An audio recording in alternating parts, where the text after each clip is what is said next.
Good morning, everyone, and thank you for joining the next webinar in the Global Legal Blockchain Consortium series of webinars. This morning we have Brad Clements joining us from NetDocuments, and he will be discussing creating document-focused blockchain records. Brad? Thanks, Kim, and hello to everyone watching, everyone who will watch the recording. As Kim said, my name is Brad Clements. I'm the Chief Software Architect and a co-founder at NetDocuments. I've been working on software for the legal industry for over 30 years now, and most of that time I've been focused on document management software. So I have a lot of experience and a lot of time spent thinking about how documents are used in the legal industry and the different workflows there. I've been working with blockchain technology for about a year now and found that to be a fun and exciting new set of tools that we can use to apply to some of these problems. So the agenda I wanted to follow today is to first very briefly talk about some characteristics of blockchain technology that make it useful for transactions associated with legal documents. And then I want to take a quick look at three specific use cases, and for each of these talk a little bit about the blockchain records that would be involved and the type of data that would go into those records. We'll look at a little bit of code for reading and writing those records, and we'll talk a little bit about the need for standards to enable applications to interoperate using these blockchain records. I'm not going to go into a lot of detail about blockchain characteristics, but I would recommend that you take a look at the first webinar in this series, Blockchain 101 by Glenna Christian of Oric Harrington. She did a great job of explaining the fundamentals, the foundations of how blockchains work, some of the technology behind them, some of the different options available for open blockchains versus permission blockchains, and some of the different blockchain implementations. So take a look at that to get the whole story. I'm just going to comment very briefly on a few of the characteristics that are applicable for the use cases that we're going to go through today. So first of all, redundancy. When you write a record to a blockchain, it's not stored just once or even just 2 or 3 times like you might have with a typical high availability database, but instead the blockchain record in its entirety is replicated on all of the nodes or servers that are part of that blockchain network. And typically that will be dozens or maybe even hundreds. And so you have a really high degree of redundancy, and the failure of any node or even several nodes, or their storage getting corrupted or network connectivity problems, are not going to take away the ability to read those previously recorded records. So they're very redundant, highly available. Second, immutability. Once a record has been recorded and accepted by the blockchain network, it can't be altered without the blockchain network being able to detect and reject those changes. So you can have a high degree of confidence that the records will remain as is once they're written. Third, each blockchain record has an intrinsic timestamp that is part of the record. And that timestamp is not generated by the client software or the application that submits the blockchain record, nor is it generated solely by the blockchain node that accepts that record, but rather the entire blockchain network has a protocol whereby they agree on the correct timestamp and the ordering of records that are written to the blockchain. And that also is part of that tamper-proof data store. So you can have a good degree of confidence that the timestamp associated with the blockchain record is accurate and has not been altered in any way. And finally, blockchain records are open to a degree that most other databases or data stores are not. Some blockchains are entirely open, meaning anyone can read the records that have been recorded to the blockchain. Some blockchains are permissioned, meaning that you have to be granted access rights to be able to read those records. But even in a permissioned blockchain, the design and the overall intent and architecture is oriented towards openness. The intention is that those records can be read by multiple applications in multiple organizations rather than a single organization or a single application. And so that enables some types of sharing that are difficult to achieve with a lot of other systems. Before we go into our use cases, I just wanted to comment briefly on the API that I use to read and write blockchain records. Each blockchain implementation has its own API. So for example, the Ethereum blockchain has an Ethereum API. But if you use that API, then that's the only blockchain you can access with that application. And you would have to rewrite substantial parts of the application to write to another blockchain. Integra has created something called the Integra API, which is an abstraction layer that can target multiple blockchain implementations. And so I like using that because although today it targets an implementation of Hyperledger Fabric, in the future it could easily be adapted to target other blockchain implementations. And my applications that use this API would require little or no changes to make that happen. So I like that flexibility. Also, this API was designed to be very simple to use. You see an example here. This is a wrapper method that I use in my blockchain code. I have this call blockchain method that just takes a URL, which identifies an endpoint of the blockchain API, and optionally a body of parameters. Some of the Integra API endpoints use the HTTP GET method. Some use the POST method. And you can see I just create an HTTP client, an HTTP request object. I add some headers. I indicate that I'm expecting to get back JSON data. If it's a post, I indicate that the message body is also in JSON format. And then I make my HTTP call and get back a response. It's that simple. And you can see that using this API doesn't require me to have a lot of deep knowledge of how the blockchain is implemented or even which blockchain is being targeted. The skill set required here is really just the ability to make REST calls over HTTPS, which is a pretty widely available skill set these days. And another nice thing is that this API can be targeted from just about any language or programming environment. My examples here use C# and .NET, but you could do very similar things in Java, Python, JavaScript, just about anything else.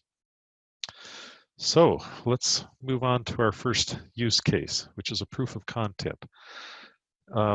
There are several types of legal casework where it's useful to be able to prove that a document existed with a specific set of content at a specific point in time. And blockchain technology lends itself very well to this use case. Those characteristics that we mentioned earlier, the openness, the ability for those records to be read and written by multiple applications, the immutability of those records, the intrinsic timestamp, the high availability or redundancy of those records, those are all very useful for this use case. The record that we would write to a blockchain to implement this is really very simple. It consists just of a timestamp, which, as I mentioned, will be recorded automatically as part of that blockchain record, and then a hash of the document content. A hash, in case you're not familiar, is generated by taking a block of data, like a document, and running it through a cryptographic hash function. The output of that function is a fairly small block of data, typically 256 bits or maybe 512 bits, that uniquely identifies the input data, the document that was fed in. So why use a hash here instead of the document itself? There are two reasons. First is the cost. Blockchain records are relatively expensive to write, especially if they're large, and that's because they're replicated so many times, so they take up a lot of storage and there's a lot of network traffic involved with them. So blockchain records are typically kept to a few hundred bytes, maybe a kilobyte or so, but you wouldn't want to create blockchain records that are megabytes in size. It's not feasible. So using a 256-bit hash or a 512-bit hash to represent a much larger document just makes a lot more sense from a cost perspective. And the second reason is privacy. as I mentioned earlier, blockchains are fairly open. Even permissioned blockchains may give you the ability to put some restrictions on who can read those records, but those access controls tend to be fairly coarse-grained. They're nowhere near as fine-grained or as flexible as the access controls you would have in a document management system.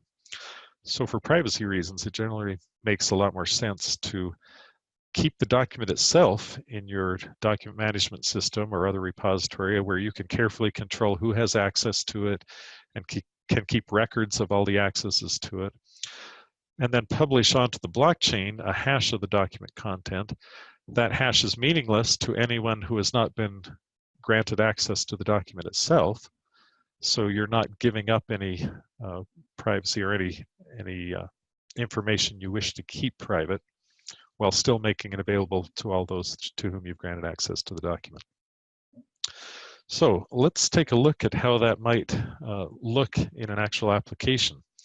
I'm going to go into my document management system here. I'm going to bring up the list of versions for this document, and let's say that I want to take version 10 here and publish a record of its content to the blockchain. And I'm just going to click this one option that says publish that record of content, tell it to lock the record. And now what's happening is my application is computing the hash value for that document and then making a call to the blockchain and sending that hash value there. And what it got back was this unique ID that identifies that blockchain record and also identifies the document itself at this point.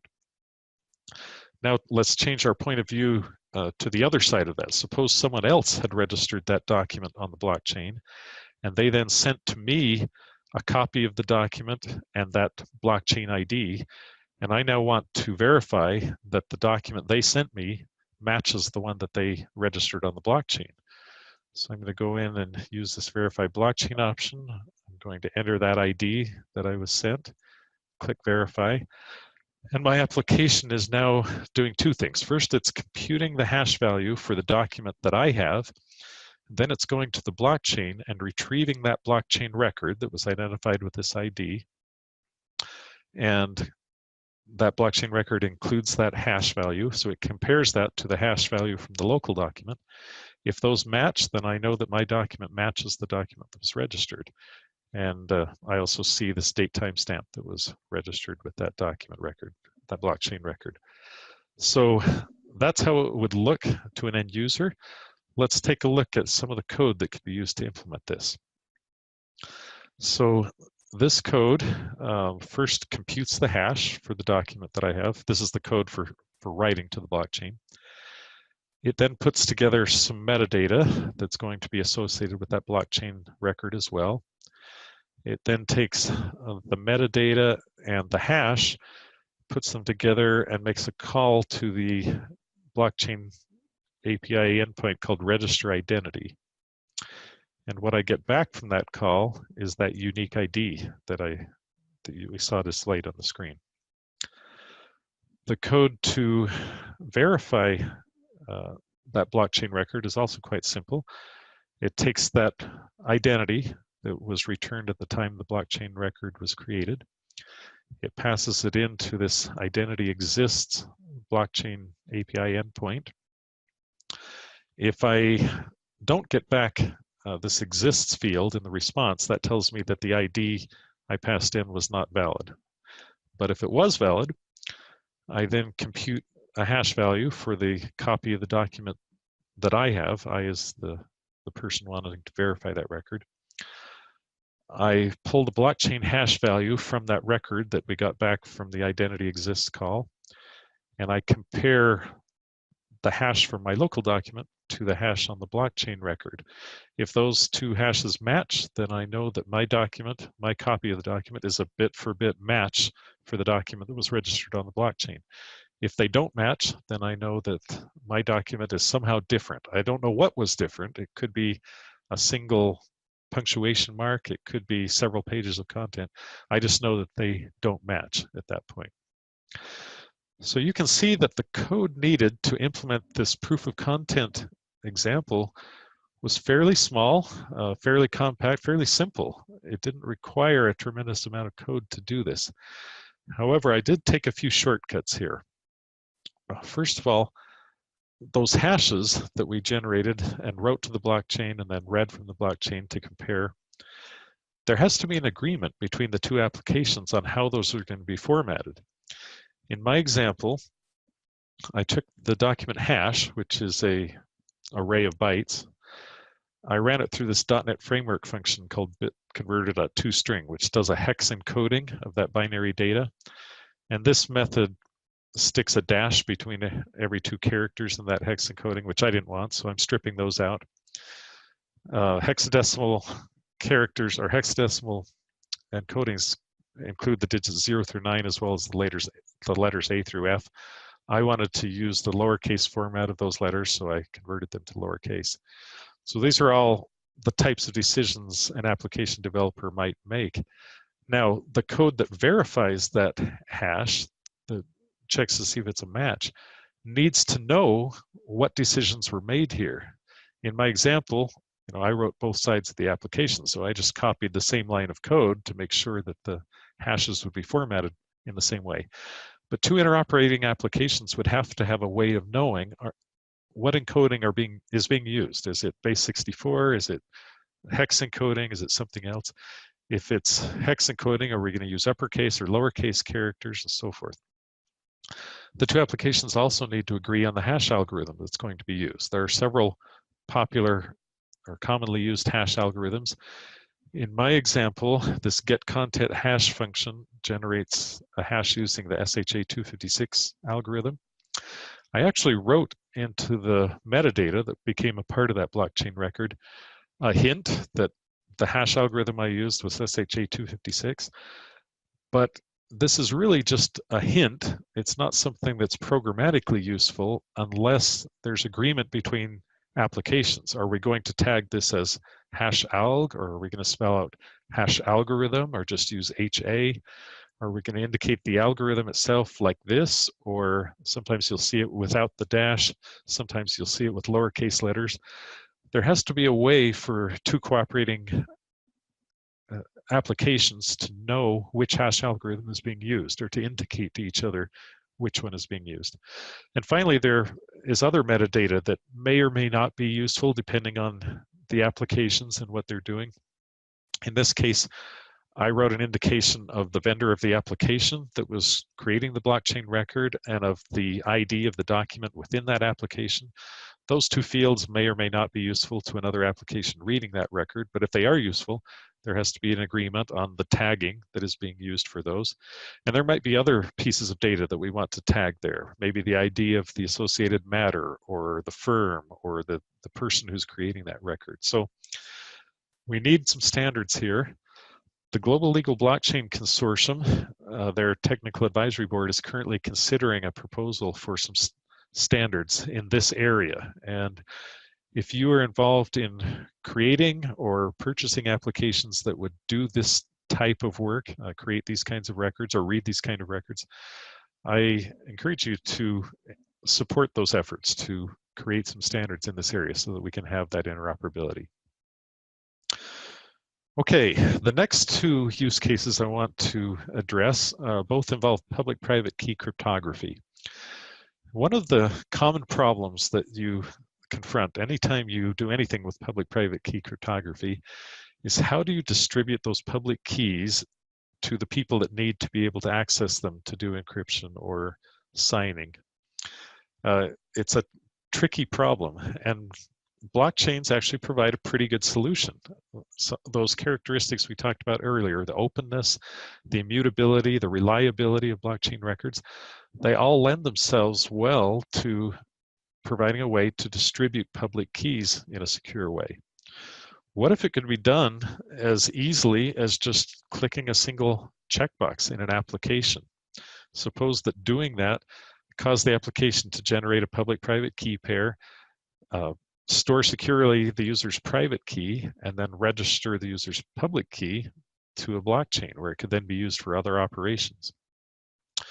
Well, the code to do that is surprisingly simple and small. In my example, I've chosen to use the RSA public-private key cryptography algorithm. I'm generating a public key and a private key. These are both, in my case, 2048 bits. I'm taking the public key along with an indication of who owns that key. In my example, I'm using the email address of the user. And I'm writing those to the blockchain along with the key itself using this register key endpoint in the Integra API. And then I'm taking the private key and storing it securely within my application. So the amount of code I needed here to implement this registration of a key was fairly small and simple. But once again, there are some standards needed to make this usable across multiple applications in a real-world scenario. First, there are multiple key algorithms I could have chosen between. RSA and elliptic curve are two of the most popular. I happen to choose RSA in my case. If an application was going to use that key that I registered, it needs to know, it needs a way of identifying which key algorithm I used in generating my key. And then the key encoding. In my case, I made this call to this .NET Framework method called toXML string. It takes that binary key and puts it into a text format that I then sent to the blockchain. Well, that was one choice. That method generates something that I call .NET XML, which is similar to, but not quite the same as the W3C XML standard. And there are a couple of other popular key encoding standards. Applications need to know or agree upon which encoding to use before they'll be able to interoperate. They also need to agree on the key lengths that are going to be supported. They need to agree on the form of the identifier associated with that key. In my example, I used an email address, but it could have been the person's name, a passport number, a national ID card number, or quite a few other possibilities there. They need to agree on how each other will verify the identities of those people. How did my application verify that the email address I registered with that key was really controlled by that person? And then key revocation. Once I've registered a key on the blockchain, suppose I lose or have compromised my private key. I'm then going to want to revoke my public key and generate another one. And there needs to be a way to handle that and record that change on the blockchain. So there are several groups that are working on standardizing these issues, these types of metadata and procedures. One of them is called the Sovereign Foundation, and they've done a lot there. So again, I encourage you, if you are creating applications or purchasing applications that will do this, will have this type of functionality, get involved with those standards groups and make sure that the software supports the standards that they are coming out with. Okay, now that we've registered a key on the blockchain, how can we use it? Well, the first use case I want to take a look at is a digital signature, which is actually a very simple extension to the proof of content example we looked at earlier. So you can think of this code as being inserted into that proof of content publishing code that I looked at earlier. So in this case, I'm taking the user's private key.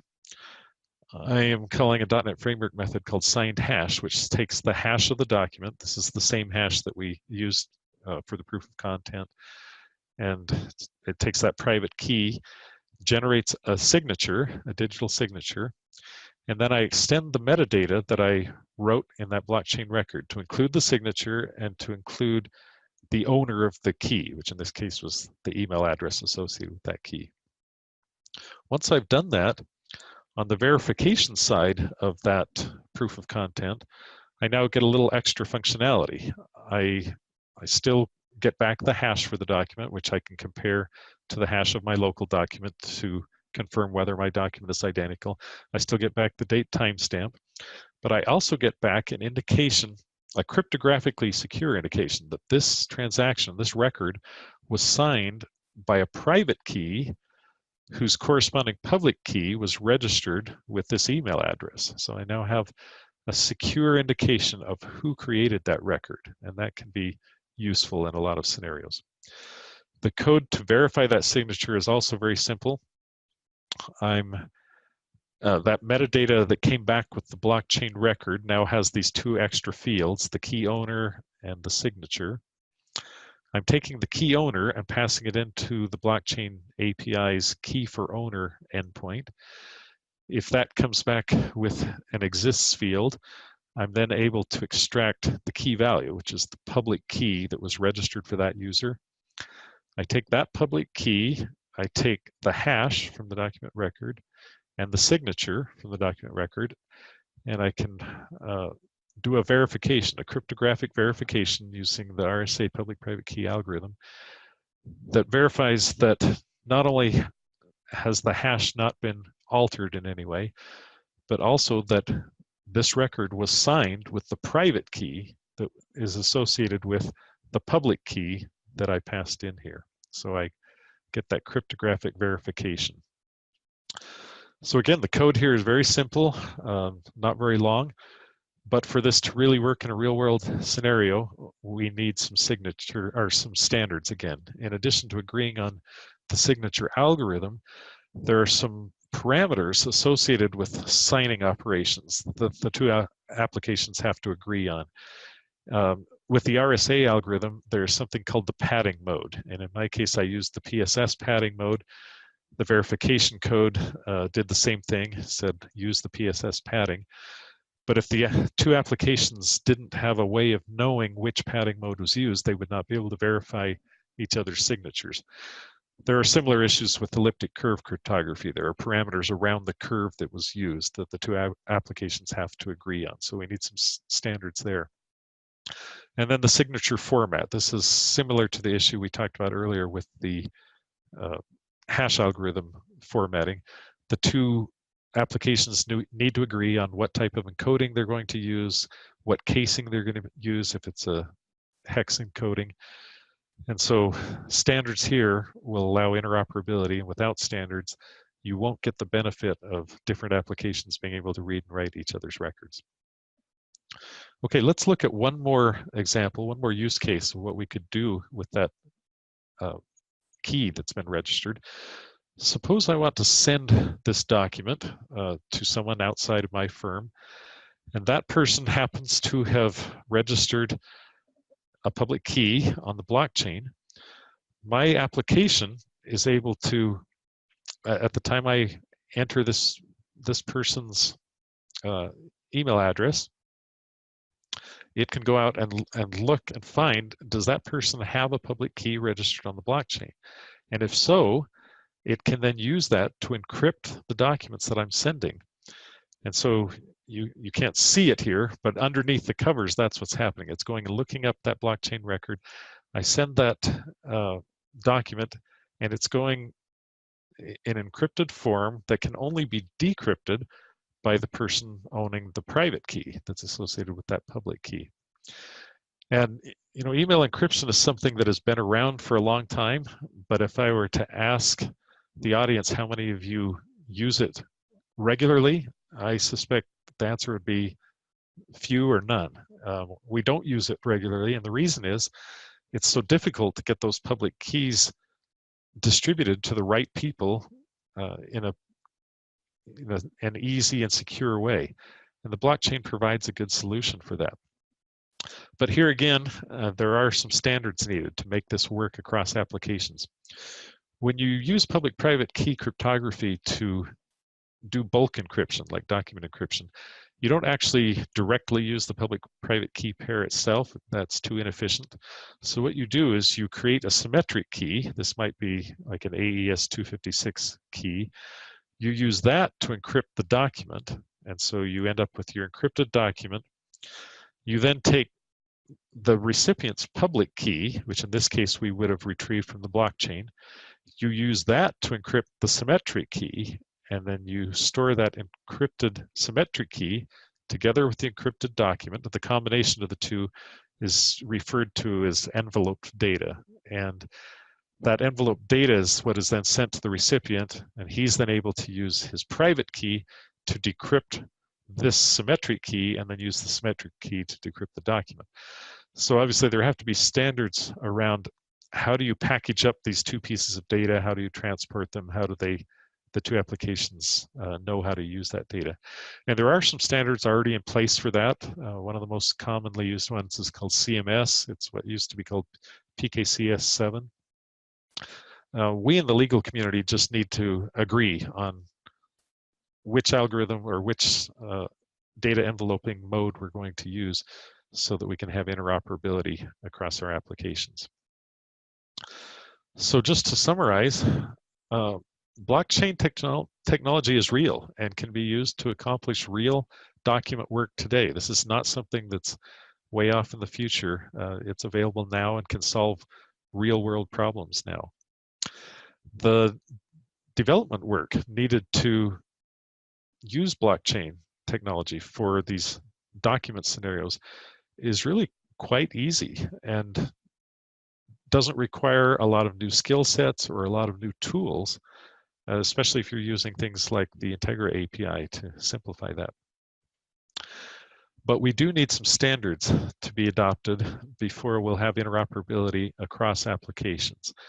And so, again, I encourage you to support the efforts of the Global Legal Blockchain Consortium, the Sovereign Foundation, and others to set standards in these areas. And if you're creating or purchasing applications that will use blockchains to do these types of to perform these types of transactions or create these types of blockchain records, make sure that they are adhering to these standards as they come out so that you will be able to interoperate with other applications going forward. And with that, I'll turn it back to you, Kim. Thanks, Brad. We've got one question that has come in. When do you see this being available to your customers in real world usages? Yeah, that's a great question, and my answer has changed over time. If you had asked me that question 2 years ago, at that time I thought we were still 5 years away before this type of technology would be ready for real world use.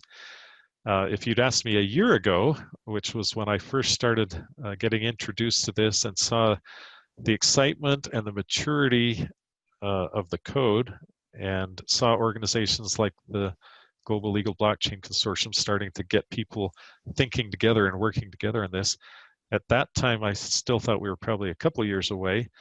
But today, I would say within the next 6 to 12 months, we will be delivering this type of functionality in NetDocuments, and I believe there will be other applications that will also be supporting this type of these types of use cases, and we'll have interoperability. It's really just the technology is ready now. We just need to get some of these standards agreed on and implemented. That's great. Thank you so much. I think that's all we have time for. I want to thank you, Brad, for your time this morning, and I'd like to thank everybody who joined us. If you would like to see information about the previously recorded webinars or those that are scheduled in the future for the Global Legal Blockchain Consortium, please visit us on legalconsortium.org. Thank you. Thanks, Kim.